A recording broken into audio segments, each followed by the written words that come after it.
I was listening to a Christian radio station the other day. The panel was discussing a question around how to hear God's voice in deciding what work to do. How to hear God's voice in choosing your career and vocation. The panel concluded the following. They said that God actually doesn't care what job you do, as long as you do not contravene any of His statutes in doing that job, and as long as you lead people to Him doing your work. I was absolutely appalled. I just couldn't believe that people, Christians, would have that type of attitude about how we spend 8 to 12 to 14 hours a day. Yes, our work has to be in a way and in a place where we can lead people to God. But if the sons and daughters of God spend their time with that type of mindset, who, with God's grace and God's power, will change the things that are broken in our world? The Pre-Sensing Institute from MIT describes these challenges that face humanity so clearly.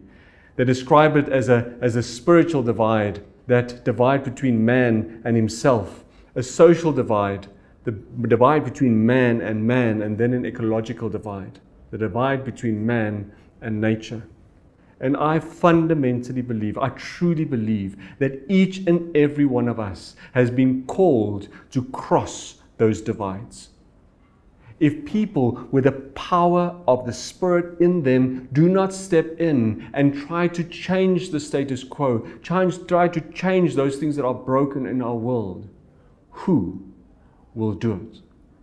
I think it is a contravention of our responsibility in the power of Christ to just do a job for the sake of doing a job. I believe that the calling to cross those divides richly blesses us as individuals, but calling's purpose is for others. And in that way, the way that we thought about our business in trying to cross a divide in the financial services industry, we literally went and said, we are good at financial services. What are the biggest needs in financial services on the continent of Africa? And let us spend our time and our efforts solving for those needs.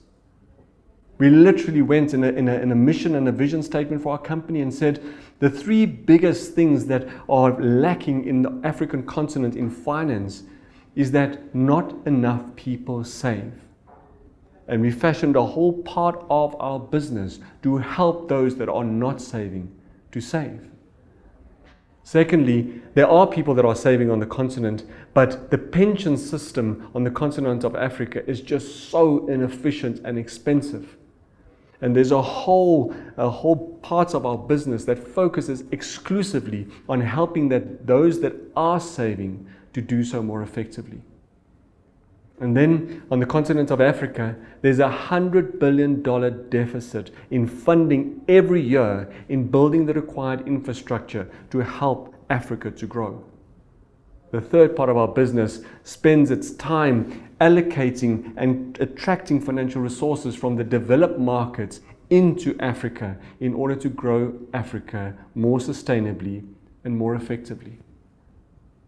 I don't want to be doing a job that is just a job. I have been called by Christ to cross the divides that are tearing our world apart.